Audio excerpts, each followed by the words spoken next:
This is the Sikkim Podcast, presented by your friend in the car business, Alan Samuels Dodge Chrysler Jeep Ram Fiat in Waco. Online at alansamuelsdcj.com. The Sikkim Podcast is a production of Baylor Athletics. Now, here are your hosts, Brooke Bednarz and the voice of the Bears, John Morris.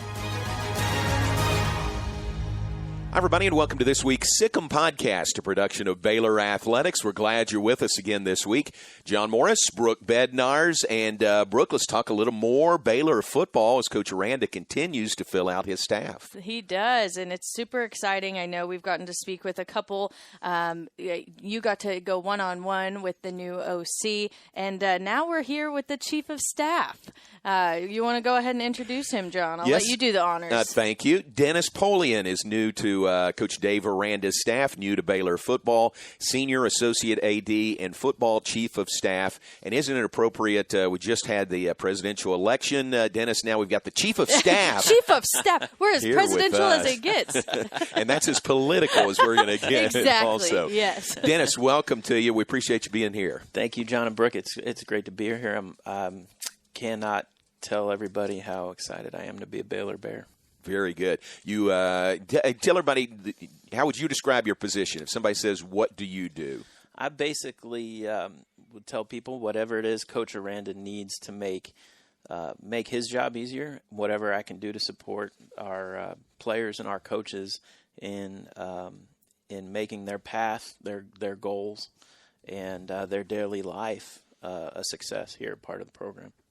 You come from a long line of a big football family. We'll start. We'll put it mildly. We'll start there. And so obviously we'll dive into your family and your father and everything like that in just a little bit. But I want to hear from you what it was like growing up in football and how that led to this type of position being your ideal fit.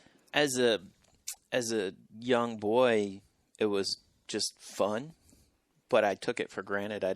It was something that I never really thought I would get into. I wanted to be an attorney, go to law school, be a prosecutor, kind of live in the real world, so to speak. And I don't think it hit me how blessed I was to be exposed to what I was exposed to growing up. Until I graduated college, I started law school. I started to go down that path, and as things happened, I was offered a job at Boston College, a full-time job with the athletic director, and fell in love with it, and chose that path. Then kind of stumbled into the NFL roles, some roles in Canada, and it just kept piling on, and I kind of realized this is what I want to be around. I spent my whole life saying I didn't want to do it, and be in this profession. And then when I wasn't around it, I realized I want to come really home. what I wanted to do, and really figured out, boy, was I lucky to be exposed to the people and the experiences that I was. You've got some Texas. You've spent some time in Texas. You were at Texas A&M Yes. prior to Arizona, University of Arizona, your most recent stop. Any other background in the state of Texas prior to that, prior to A&M? No. Okay. But can say this: we spent a lot more time in Waco in our free time. Oh, hey, we like to hear that. And, my wife Jenny is very excited that we're coming back to the Lone Star State, Nice. as was I. Very good. Brooke mentioned your football family. I think when people hear the name Polian, they immediately think of your dad, Bill Polian, Hall of Famer. Great career, and we'll talk about the Bills and their great success and great timing there. Your brother Brian was here at Baylor as a GA under Kevin Steele, 1999 to 2000. Your other brother Chris, most recently with the Jacksonville Jaguars, and your sister, tell me her name. Lynn. Okay, is the oldest of all of y'all. So that's the family, and that's us. My sister's a teacher. She's a Catholic school teacher in Charlotte, North Carolina. Has been her whole career, And we like to joke she's the one that actually has a real impact in the world. Starts young before they become men.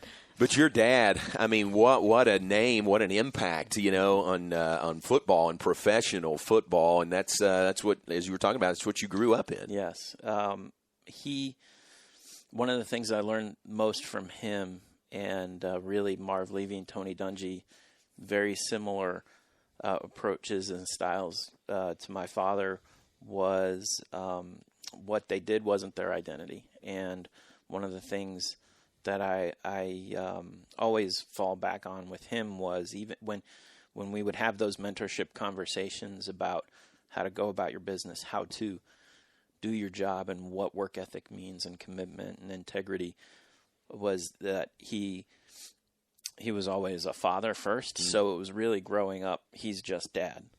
And like I alluded to earlier, I never even realized any significance to what he was doing until later on in life, when we actually would have those types of conversations about the profession.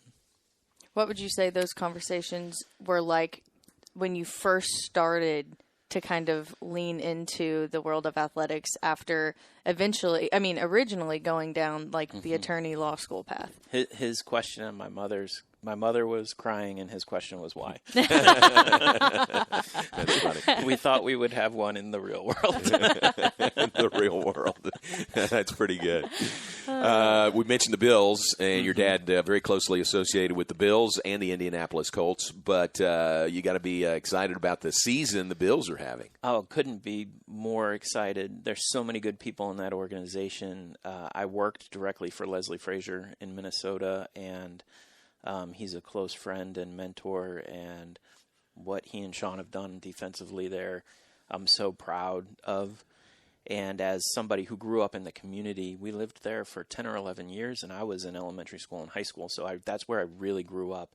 And it's a special community. So I think when I talk about it, I get a little emotional about their success, because it's almost like I feel more joy for the community and the people in the community than the organization itself. Wow. Because they've been waiting so long for this, and they've been so committed and dedicated and loyal to that organization that they really deserve it. It is really one of those places that is hard to articulate how special it is unless you're really there to see what the people are like. Well, and you mentioned you started out as a ball boy, correct? Yes, the ball boy cleaned up the locker room. I cut the grass at the stadium. Oh, wow. I mean, there was no allowance unless I got some work done. Your dad put you to work. Yes, worked very hard in that locker room. Most little boys are mowing their lawn. You were mowing yes, an NFL ditches, stadium. Hills, and Rich Stadium, was that what it was? At the time, it was Rich Stadium. Rich Stadium, how about that? Well, I told you this. You need to meet Cody Hall if you haven't already. Cody is he's the biggest Bills fan I know here in Waco, so we'll we have visit to with find him. out what that connection is. I know. I don't even know what that is. What about Brian and his time at Baylor? What do you remember about that, and what did he, what was that experience like for him? It was great, and it was great to have him to speak to that, somebody that obviously I trust, and, aside from Dave's vision and Mac's vision and what they're about that attracted me there, was very important. Okay, what was your experience in the community? Did you like the university? And he loved his time here. Now, he said he graduated. I need to check with the registrar once I establish some relationships here to make sure he's telling the truth. But he really loved it here. He loved the community. It was a different time in his life than it is in my life, and obviously the community's grown, and just a little. But the mission hasn't changed in the community and on campus, and so it was very reassuring for me to know that his experience here was very good. I'll be interested in your conversations after you've been here a while with Brian about the way Baylor is now and the way Baylor athletics is now compared to 99 and 2000 when he was here. I mean, it's light years. Oh, there's some different. jealousy. Jealousy already. Yeah. That's I funny. sent him a picture of the view from my office. Yeah, and he exactly. was like, I don't even know if I was above ground. He's probably above ground now. Yes. He's the brother working in college football. So I do want to ask you, you all have, when you look at the brothers, the Polian brothers, you all obviously are working in football, but you all have slightly different roles. Mm-hmm. And I want to know how they fit y'all's personalities from your perspective. You know what? I think they're very appropriate. They are? They are. My brother, Brian, from your experience, John, here is a hard-charging, high-energy, ball of fire, loves teaching, and loves the game. So that what he does in terms of a coaching vocation really fits the type of impact he wants to have. My brother Chris is a little more introverted, a little more quiet and analytical and thoughtful, and being a talent evaluator. It kind of suits that. You have to have that patience and that kind of quiet persistence when you're evaluating a player to really identify whether they fit, and that fits his personality. And I didn't go to the same high school. I didn't go to the same college. I'm the black sheep. I'm the youngest. I like to describe myself as a little more well-rounded and just interested in so many different things. And as college football has grown at this level, the role I have fits that because I'm interested in so many different things, and my role has to touch so many different things. And it allows me. I love strategic thinking and organization building. It's one of the things that attracted me to Coach and Mac. And in my role, I need to be able to do that, but also flip a switch and work on the day-to-day. But I still get to impact people, whether it's staff or players or having a positive impact in problem solving for coaches, things like that. So it just kind of fits. There's no other way really to describe it. There's only one Motor Trend Truck of the Year. It's Ram from Allen Samuels. Now, kick off the new year with remarkable savings on new Rams during the Allen Samuels Start Something New sales event. This special New Year's event is underway right now, and you can save thousands on new Rams. Ram, for your family, farm, or business, at Waco's most trusted dealer, Allen Samuels. Allen Samuels Dodge, Chrysler, Jeep, Ram, Fiat. Your friend in the car business. Whether on the field or cheering from home, Du Bois Furniture is proud to support the Baylor Bears. If your bear cave needs updating, Du Bois Furniture is here to help. With over 59 years of our family serving yours, let our experienced sales team help you find exactly what you want. We specialize in custom upholstery, stunning dining rooms, elegant bedrooms, gorgeous leather, and top quality mattresses. Come see us in Waco and Temple or visit us online at DuBoisFurniture.com. Du Bois Furniture, where beautiful homes happen.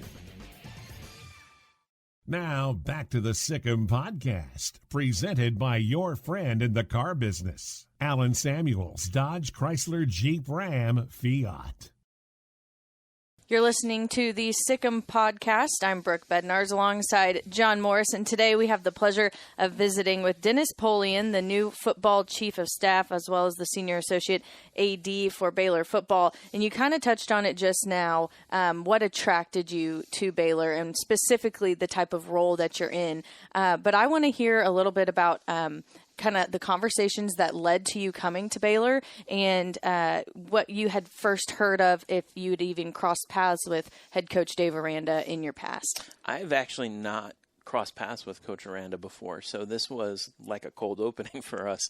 And we got connected through people that he knew, that I knew, and I knew Austin had left for LSU. I have friends at LSU. And I don't want to sound cheesy or cliche, but I had been, obviously we were going through transition at Arizona, and I had a few stops. Now my family's young. I was kind of searching for someone like Coach Aranda, and by reputation, his his special personality, his vision, his intelligence, his passion for the game, but his passion for people and how to build organizations he's known for that by reputation. So when it came up to me, would you be interested in talking to Coach Aranda? It was like, I don't, and hey, let us know tomorrow. I was like, no, I don't need to think about it. Right. I would love to connect with him. And as we talked, I just felt, I don't want to speak for him, but I obviously felt a connection. Like, this is somebody that's going to make me better as a person and cares about that, but it cares about the players in that way and believes that in organization building that way. And that's what I was looking for professionally, and to be somewhere where the whole organization is behind it philosophically and from a commitment standpoint, which means then I can have my family can grow as well within the community and in the organization. And that just, all of our conversations kept hitting on that, and we almost didn't really talk about the role so much as we did just about how he wants to approach running his program. Sounds like Dave. I know. That sounds like him for sure. And you talked about your background, your education, very well-rounded. Your football experience, very well-rounded also in college, in the pros, in the Canadian Football League, in the Arena Football League. Yes. I mean, you've kind of run the gamut, haven't you, of football at a lot of different levels. I have been very blessed to have opportunities, different roles, different places, whether it's coaching, personnel evaluation, pro scouting, college scouting, salary cap, contract negotiation, marketing, and social media, things like that. Everything that really goes on in college football today. And I really felt like, okay, I want to be on a path to be a general manager. And as I spent more time in the NFL, the more I missed the impact that I guess as I got older, I got a little more mature and a little more grounded in what I wanted to, what my why was, and decided to get back to the college level, but felt everything that I had done was really going to prepare me for any kind of role that I might need to have. I knew I didn't want to coach, but I wanted to have an impact. And it's this kind of my role at Texas A&M just kind of happened. Like, Kevin reached out to me. Brian worked for him on the first A&M staff, but I never knew him because we never get to see each other's games because we're on the same schedule. A little bit of schedule conflicts. Yeah, right. So I had no connection to Kevin, and he reached out, and it was kind of the same thing that happened with me coming here. But I just felt like I can do that. I was prepared because of all of the different experiences I had, and is really just very blessed, basically, to be able to have all of those experiences. I was going to ask originally why, out of, John kind of mentioned you've touched all aspects of the game, so why college ball? But you kind of mentioned that, so instead I'm going to tweak my question a little bit, and I would like to know, when you look at the program as a whole, whether it's the fans and something they notice or the players and the coaching staff, what would you say will be the Dennis Polian kind of touch on Baylor football's program? That's a great question. Hitting you hard here. We're interested. I think what you'll see is an extension of Coach Aranda's mission and vision at a very professional, organized, and first-class level. So whatever he wants us to execute is going to be executed at a level that people understand. It allows us to live up to the Baylor standard. Very good. Very good. I like that. Tell us about Jenny, your wife Jenny, and your two kids. Yes, and my wife Jenny. We met in Nashville when I was with the Titans, and she said she didn't want to move. and you said she loved Nashville, and I love Nashville, and we've moved three times in 6 years. And we have she's a nurse anesthetist. Right now works at the University of Arizona's Medical Center, and is doing the job hunt here in Waco right now. We have a son and a daughter. Our son's name is Finn. He's 3.5. He was born in College Station. He's excited to come back. Oh, so you're bringing the Texan back. That's right. We're happy to hear last that. night on FaceTime, he said, "Are you at a new stadium in Texas?" Oh, and great. We have a daughter who was born in Tucson, Miller Rose. She's 1.5, and they're something else. Two vastly different personalities. She stands up for herself. He's very thoughtful and introspective, and she can throw a football. Nice. He might be left-handed. Okay. So I'm very excited about Yeah. that. So we've That's got good. the baseballs out. Get him going. Yeah. So I got started with family later in life, 44 now. I tell Jenny we should have met 10 years ago, and they'd at least be at an age where we're sleeping in a little bit on Saturday. But they're awesome. I can't. Jenny's been a rock star since we met in this industry. It's different. She didn't know anything about it, but she's much smarter than me.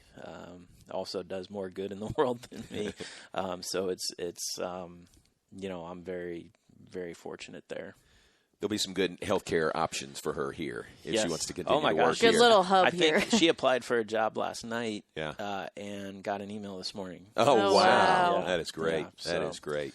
What? So you just got your feet on the ground here. I mean, you're just starting, but what's the first order of business? I mean, where do you start in this job? I think the first focus is to get to know people and get them to know me and let them understand what my why is. Why did I come to Baylor? How will I approach my job and why? And get to know them and find out about their why, their families. What do they love about Baylor? What do they love about Baylor football? How can I support them in their support of our players and our coaches, and simultaneously figure out, okay, what are the tasks of the day? But I don't think you can be successful at just getting things done until you've really given people an opportunity to get to know you and you get to know them. I'm the new person here. It's not like this is a whole complete changeover. I'm the one coming into something that's a little bit established. So and that takes time, and I have to be patient with that and really understand what everybody's about that I'm going to be working with, and get them to understand where my heart is as well, so that then for the long term we've got that trust and faith in each other that we're all doing the right things for the right reasons. Well, very good. We appreciate the visit. Thank you very much. It's great to have you here at Baylor. You're going to be a great fit. You already are, I can tell. And I know you heard Max say when you talked to him, preparing champions for life. Mm-hmm. That's what you're doing. I mean, that's what you just articulated very well. So, Dennis, welcome, and glad you're part of the Baylor family. Thank you both. Glad to be here, and thank you for the time. Absolutely. Right. Thank you. Dennis Polian, Baylor's Senior Associate AD Football Chief of Staff. We'll continue the football talk in a moment. Visit with another new member of Coach Aranda's staff. Erik Mateos will join us when we come back. You're listening to the Sick'em Podcast, a production of Baylor Athletics, and we'll be right back after this. If you need a trailer, Flat Rock Trailers has got you covered. From light-duty single-axle utility trailers to the Big Tex tandem duals. We also carry a full line of enclosed cargo trailers. Need a motorcycle trailer? We've got them. Need a dump trailer? We've got the largest selection in the state. Oilfield trailers? We carry a full line of Big Tex trailers to handle all your needs. Trailer repairs? We repair all makes and models. We'll even rent you a trailer if you need to use one for a day. Flat Rock Trailers, your #1 source for all your trailer needs. Find us at flatrocktrailers.com. T&G can, and here's why. To say my wife and I have a lot to clean is an understatement. So we go to T&G Chemical, where the pros know what cleaning solutions to use and give us detailed instructions on exactly how to use them. We never got that kind of advice from any other stores. And the prices at T&G are great. From general household cleaners to odor control solutions for our pets. We go to T&G Chemical and Supply. That's why. T&G Chemical and Supply. That's why. You're listening to the Sick'em Podcast, a production of Baylor Athletics. Here again are Brooke Bednarz and John Morris. Welcome back on our Sick'em podcast, a production of Baylor Athletics. We invite you to subscribe, download wherever you get your podcast, at Spotify, at Apple. It's on the Baylor website, BaylorBears.com. Just subscribe and tune in each week for a new edition of the Sick'em podcast. We're back now and joined by Baylor's new offensive line coach, Erik Mateos, joins us, and following up a conversation with Dennis Polian. So it's a football podcast today, and Erik, welcome to Baylor and welcome to Baylor Football. Yeah, thank you. So excited to be here, and it's been a little bit of a crazy ride, but it's good to have my feet on the ground in Waco. Part of the pilgrimage from BYU to Baylor. You worked with Coach Grimes there at BYU. Yeah, we worked together at LSU as well, so it was an opportunity to get to work with him again at BYU, and then when this was all happening, it's made everything a little bit easier, a little bit more comfortable, just having somebody I'm very familiar with. What was it like, getting after you guys met and started coaching together? Because you started, I believe, as a GA under him. Mm-hmm. So your whole coaching career, you've been learning under him, and to get to move here into the Power 5 conference, what does that mean to you to have, kind of your mentor, I guess? I don't want to put that word in your mouth, but if you would oblige me and just go with that, what's it like getting to follow him here and continue the work that you guys have already built?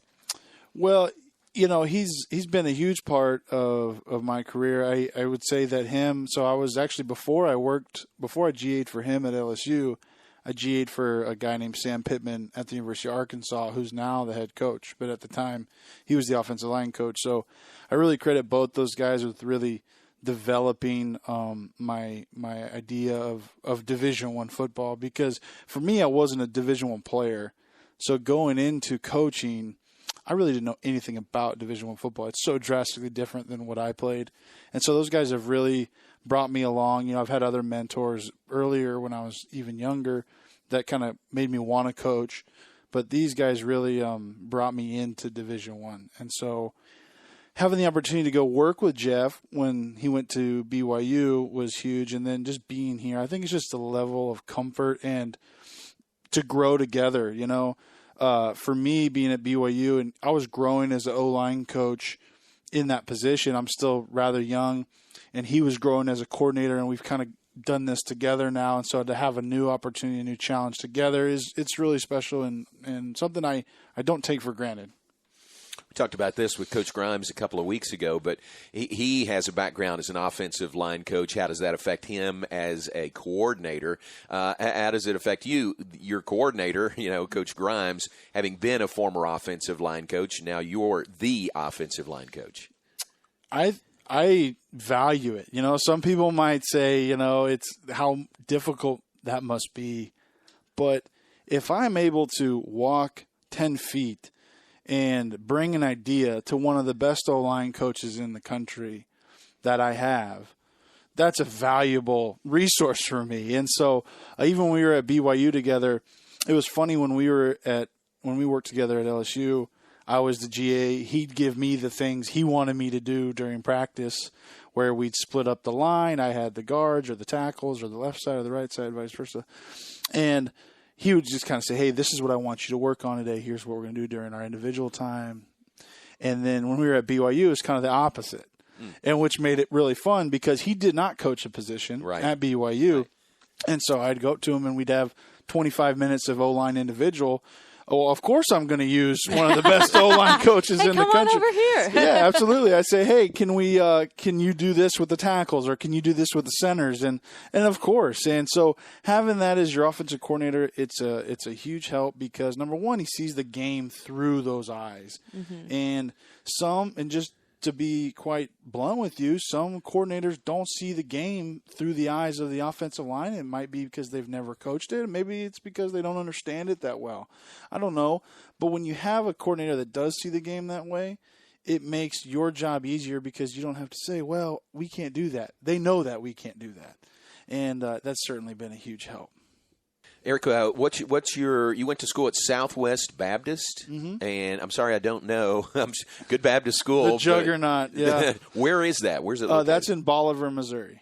Bolivar, Missouri. Yeah, Okay, just outside of Springfield. Okay, so that rings a bell. That does. So you played there. You played in the offensive line there. Has coaching been something in your mind that you wanted to get into since your playing days? Yeah. Well, it really started because I actually started at a junior college before that and transferred to Southwest Baptist. And once I transferred, I had a coach there named Ben Blake, who's my offensive line coach at SBU.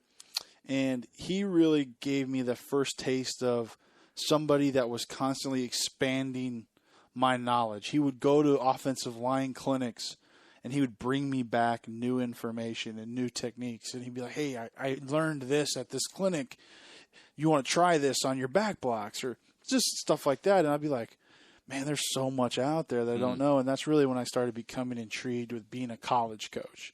Because my dream used to be, I'm going to go teach history, American history in a high school.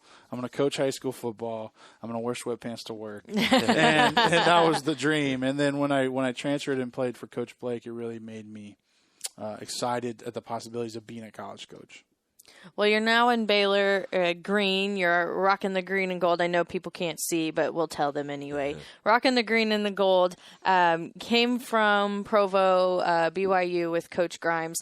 And just looking at the success of that program while you guys were there, specifically the offensive line, very talented, a lot of good, positive things that you were able to be a part of. What would you say is the key to success? We spoke with Coach Grimes and we talked about RVO and what that means, and that starts up front with you guys. So I want to hear from you on what the mentality of the offensive line is for you and Coach Grimes and will be for Baylor. Well, there's a recipe for O-line, right? And not all O-lines are the same. You might have some guys that have a bunch of 4-stars, 5-star, highly rated recruits. At BYU, we started 2 2-stars. And both those guys are going to be drafted this year and be in the NFL. So I don't know that you could say the recipes go get as many 4 or 5 stars as you can get. I think what you have to have is the right mix of people in the room. You have to have 1 or 2 guys that ignite the fire, guys that are maybe a little bit more of the roughnecks, the guys that might get a couple of personal foul penalties during the season because they're just so aggressive and they set the tone of the physicality. And then you need to have someone who's a little bit more vocal, who knows how to kind of communicate with each other on the sideline and kind of be like a voice of the room. And you need maybe 1 or 2 of those guys. You need a couple of the 1 and 2 just grinder types that don't say anything. They don't want any glory. They're very humble and they're the workers, the workhorses. So there's recipes, and you need those multiple personalities to kind of churn out a great group of 5. And it's not just 5. It goes to 6, 7, 8, 9. As you get in the season, you have to have that depth. So I think the biggest part is kind of figuring out who those people are and let them be themselves while encouraging them to play the game and play as fast as they can. I think one of the reasons you see poor line play, obviously talent matters, but it's so much smaller in the big picture of being a great O-line. You've seen college O-lines for years that don't have any draft picks or any 4-stars, and they play great together. So in my mind, I believe that if you can get that recipe together, identify who's who, and then give them the confidence and the football IQ that they need to be able to play fast on Saturday, that's where you have to start. And ultimately, when they become one, and that's such a cliche comment, but when it becomes a true unit and they start looking at the position as we are all one, that's when you start having really positive success. And that's the goal, and that's what we plan to do here. Last football season was anything but normal. You're new here, so we'll give you a little background info. We have a coaches show, a tailgate show. Sorry, I always mix up our names of our shows, but Baylor Alumni Tailgate Show. And one thing that was a topic that John and I kept visiting was the fact that our offensive line there were a lot. It was constantly moving, whether it was COVID or injuries or things like that last year. A lot of different guys got experience that maybe they wouldn't have otherwise because of the constant flow of the necessary, depth chart. And so what kind of experience how valuable is that experience for you coming in as the new offensive line coach to know that even if, they didn't play the whole season or they, started this game and then didn't that they all got a taste of college football for the most part? I think that the speed of the game, you can never replicate it. And it's like the first time I ever was a coach during a Division I game. I remember I was at Arkansas and we were playing Louisiana Lafayette, and I'm sitting up in the box, and the first play happens, and the offensive coordinator is sitting right in front of me, and he says, "Who made that tackle?" I said, "I have no idea." It happened so fast. It was just so fast, and so when you're in those games, nothing can replace that experience.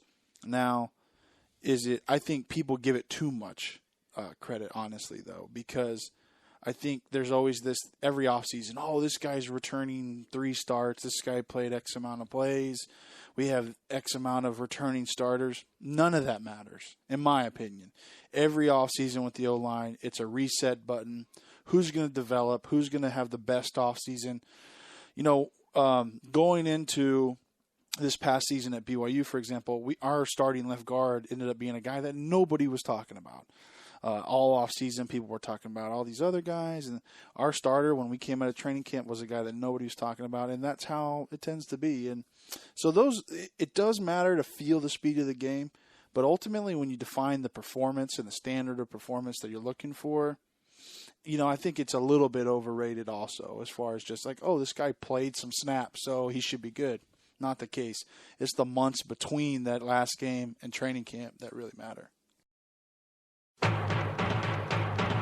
There's only one Motor Trend Truck of the Year. It's Ram from Allen Samuels. Now, kick off the new year with remarkable savings on new Rams during the Allen Samuels Start Something New sales event. This special New Year's event is underway right now, and you can save thousands on new Rams. Ram, for your family, farm, or business, and Waco's most trusted dealer, Allen Samuels. Allen Samuels Dodge, Chrysler, Jeep, Ram, Fiat. Your friend in the car business. I hate my job, but I don't mind getting up in the morning.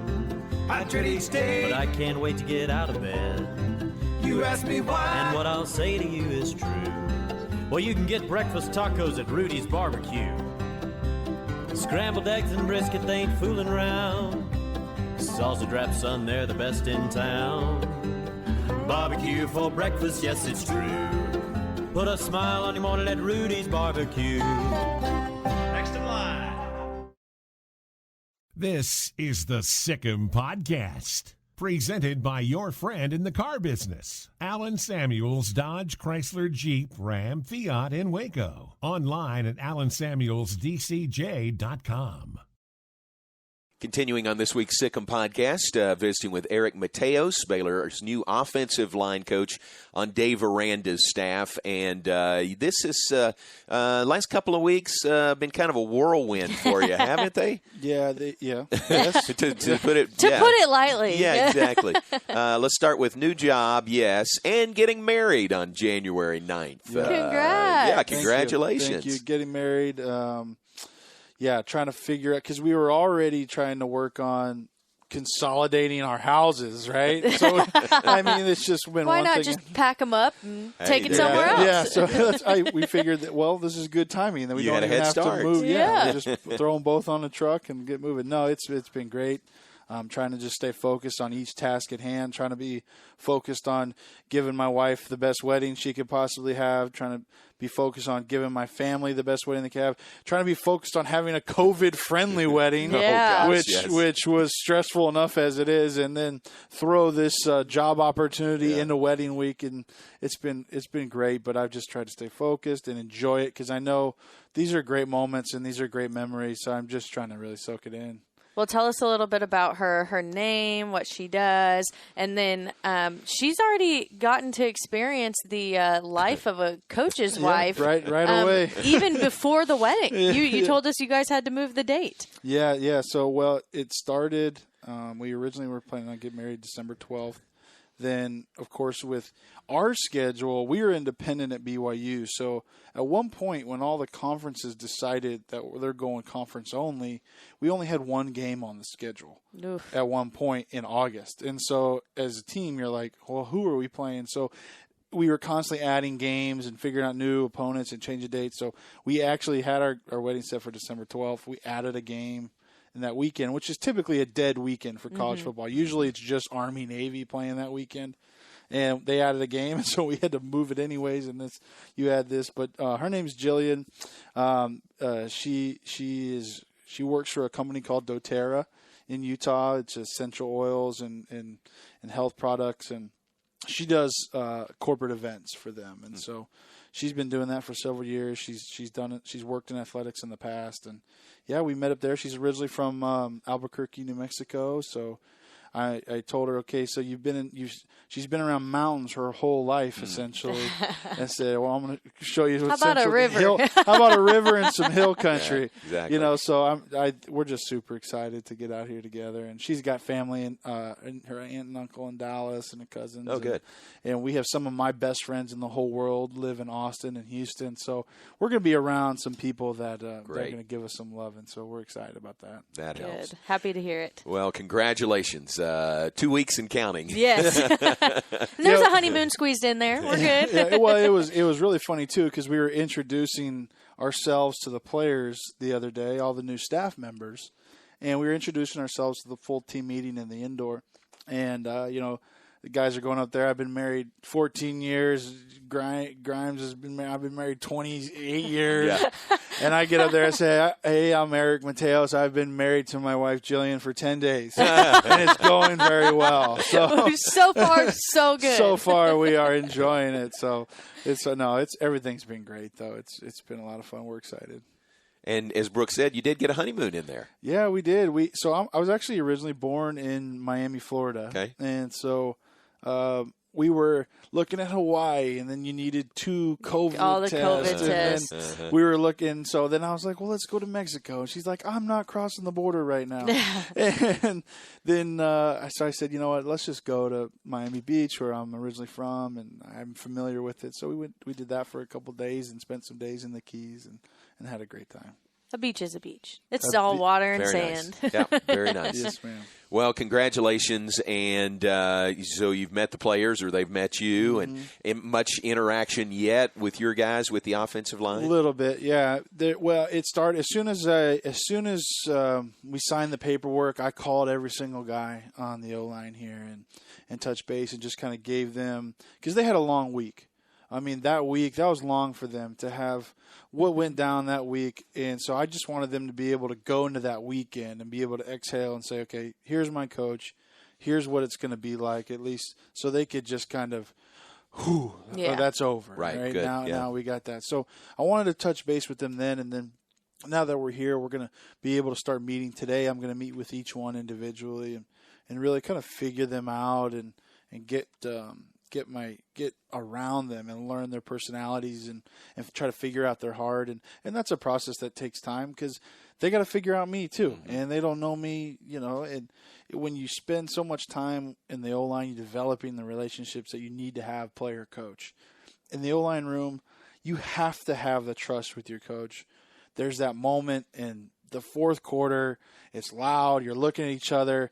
Maybe something didn't go well, and you're kind of in that bunker, and that's a funny, comparison. But you're in there together, and it's different than any other position, because you're bleeding and you're tired and you're exhausted and you're trying to dap each other up before plays, and it's just a special bond. And so we got to build that. It's not going to happen overnight, but my plan is to earn their trust and have fun with them. We've obviously dove into the fact that you've coached with Coach Grimes before and that connection.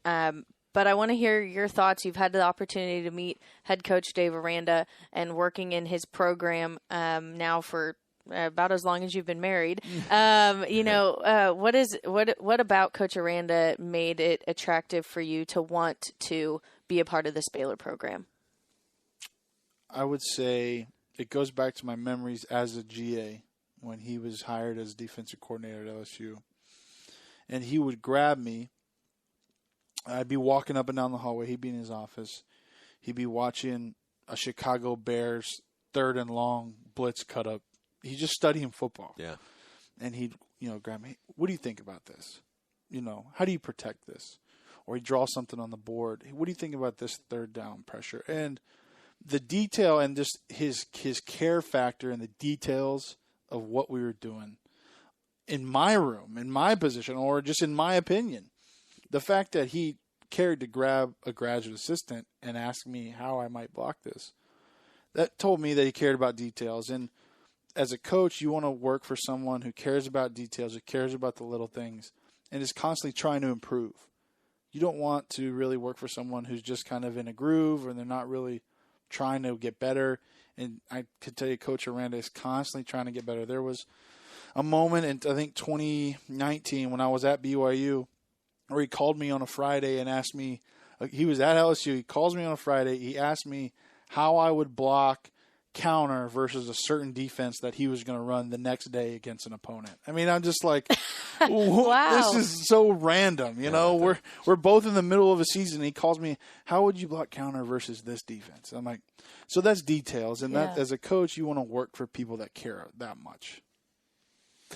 Well, we're glad you're here. We're glad you're part of the Baylor family. Can't wait to meet Jillian when she gets here. And congratulations on both the new job here at Baylor and the wedding. Yes. And we appreciate you being with us. Yeah, hopefully both go very well. So here's to 2021, right? That's the plan. Exactly. There we go. Erik Mateos, our guest, new offensive line coach for Baylor. And that's this week's Sick 'em podcast. We appreciate you being with us. For Brooke Bednarz, I'm John Morris. We'll talk to you next week with our next Sick 'em podcast. You've been listening to the Sick 'em Podcast, presented by your friend in the car business, Alan Samuels Dodge Chrysler Jeep Ram Fiat in Waco. Online at alansamuelsdcj.com. The Sick 'em Podcast has been a production of Baylor Athletics.